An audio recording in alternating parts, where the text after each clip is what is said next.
Hello guys, today we gonna talk about GNM, general nursing और midwifery. इसके अंदर जो सेकंड ईयर का चैप्टर आता है, सब्जेक्ट आता है, वो है MSN 1 and MSN 2, medical surgical nursing 1 and 2। So medical surgical nursing के अंदर क्या क्या होता है, जो बेसिक थिंक होता है।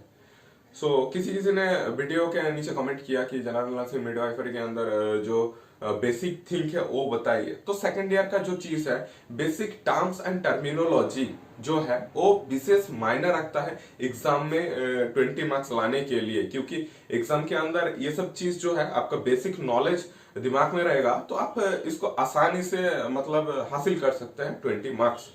इसके लिए वीडियो को एंड तक जरूर देखिए। चलिए मैं वीडियो को आगे बढ़ाते हैं। नंबर 1 पे जो आता है ऑटो इम्यूनिटी। हम सभी लोग जानते हैं इम्यूनिटी के मतलब क्या होता है। हम जब खाना खाते हैं तो तभी हमारे बॉडी के अंदर जो ऊर्जा पैदा होता है उसको हम इम्यूनिटी बोलते हैं। इम्यूनिटी मतलब रोग प्रतिरोध क्षमता। इम्यूनिटी जो होता है एक हद तक लेवल जो रहता है, माइक्रो ऑर्गेनिजम्स हमारे बॉडी के अंदर घुस नहीं पाता है, क्योंकि हमारे बॉडी के अंदर खाना खाने के बाद ऊर्जा पैदा होता है तो इम्यूनिटी पावर मतलब स्टार्ट हो जाता है। तभी को क्या होता है, बाहर से माइक्रो ऑर्गेनिजम्स हमारे बॉडी के अंदर एंटर कर नहीं पाता है।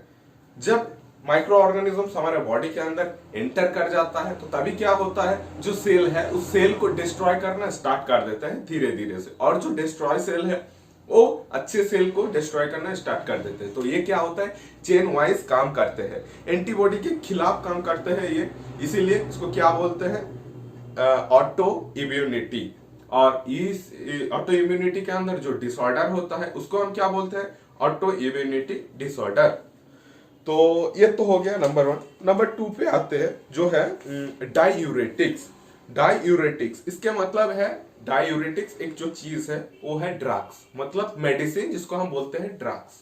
अगर किसी पेशेंट का यूरिनेशन प्रोसेस अगर मेल का हो या फीमेल का हो, रिप्रोडक्टिव जो भी सिस्टम होता है यूरिनरी सिस्टम के अंदर, अगर किसी का ठीक ठाक से नहीं मोशन यूरिन नहीं पास हो रहा है, मतलब कोई मान लो 4 से 5 लीटर पानी पी रहा है लेकिन यूरिनेशन हो रहा है वो 400 ml और 500 ml समथिंग लाइक दैट, तो तभी उस टाइम क्या होता है, हमारे बॉडी के अंदर ये जो है डाईयूरेटिक्स ड्रग्स को इंपोर्ट कर देता है। तो तभी क्या होता है, नॉर्मली जो है यूरिन का फ्लो हो जाता है। उनके बॉडी पे यूरिन का फ्लो बढ़ाने के लिए, पेशेंट के बॉडी पे यूरिन का फ्लो बढ़ाने के लिए नॉर्मली ये जो है ड्रग्स काम पे आता है, उसको हम क्या बोलते हैं, डाईयूरेटिक्स ड्रग्स। नंबर 3 पे आता है। नंबर 3 जो है हाइपरटेंशन। हाइपरटेंशन चीज सभी को पता है, हमारे ब्लड वेसल्स के अंदर जो नॉर्मल मात्रा ब्लड फ्लो होता है उससे अगर अधिकतर ब्लड फ्लो हो रहा है ब्लड वेसल के अंदर तो तभी क्या होते हैं, उसको हम बोलते हैं हाइपरटेंशन। अभी एक चीज जानते हैं, हाइपर मीन्स होता है ऊंचा, अगर हाई हो रहा है मतलब हाइपर। बोलते हैं ना, कोई व्यक्ति हाइपर हो रहा है बहुत ज्यादा, मतलब वो उसका ब्लड प्रेशर वेसल्स में हाई हो रहा है, इसीलिए उसका अंदर से अंदर एग्रीनेस आ जाते हैं और एग्रेसिवनेस आ जाता है।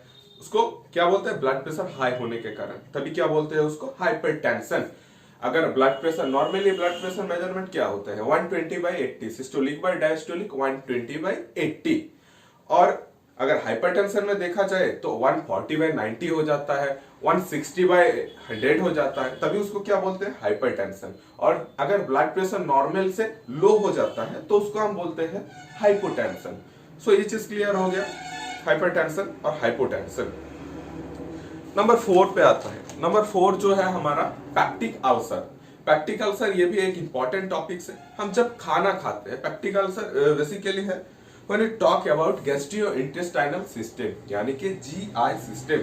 आप सभी लोग फर्स्ट ईयर के जीएनएम में सीख चुके हो, एनाटॉमी के अंदर जो डाइजेस्टिव सिस्टम होता है उसके अंदर क्या होता है, अगर आप खाना खा रहे हो तो इसोफेगस आता है, इसोफेगस के अंदर यहाँ पे स्टोमक आता है, small intestine, large intestine, rectum, anus के थ्रू बाहर चला जाता है। छोड़ो, जो बेसिक थिंक है हमारे इसोफेगस के यहाँ, इसोफेगस के एंड पार्ट पे और स्टोमक के मतलब शुरू के पार्ट में, जो यहाँ पे यहाँ जो पोजीशन होता है यहाँ पे छाला पड़ जाते हैं, अंदर ही अंदर छाला पड़ जाता है। अगर कहीं पे बॉडी के बाहर छाला पड़ जाता है क्या होता है, जलन होता है। इसी तरह अगर बॉडी के अंदर के पार्ट पे छाला पड़ता है तो वहां भी जलन होना स्टार्ट कर देते हैं। उसको मेडिकल के भाषा में क्या बोलते हैं, अल्सर।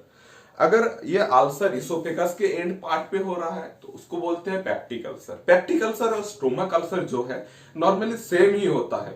स्टोमक अल्सर जो है स्टोमक पे सेल रहता है, स्टोमक मेम्ब्रेन में जो अल्सर होता है इसका खुद का बेस वेरिएंट अलग है। स्टोमक के अंदर जो होता है इस चीज को सेम मत समझना, पेप्टिक अल्सर अलग है, स्टोमक अल्सर अलग है। अल्सर के अंदर एक चीज है ये स्टोमक अल्सर। ये जो अल्सर होता है हमारे बॉडी के अंदर, आपको बता दिया छाला पड़ जाते हैं, उसको हम बोलते हैं अल्सर। इस चीज को ध्यान में रखना चाहिए, नहीं तो दोनों चीज आपका गड़बड़ हो सकता है, ध्यान में रहना चाहिए। उसके बाद आते हैं जिंजीवाइटिस।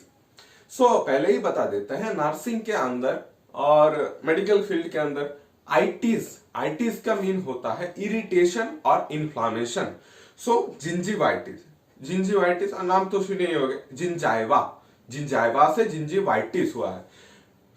मसूड़ों का प्रॉब्लम जो होता है, मसूड़ों के साथ हमारे टीथ धंसा हुआ रहता है, तो टीथ और मसूड़ों के बीच जो गैप रहता है वहां पे अगर कोई प्रॉब्लम होता है, मतलब इरिटेशन और इन्फ्लामेशन होता है, उसको हम कहते हैं जिंजीवाइटिस।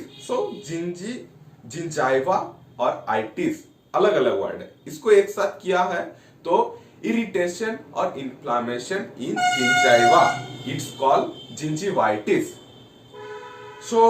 ये जो है बेसिकली 5 टॉपिक्स करके मैं बताऊंगा। इसका जो है 8 पार्ट आएगा।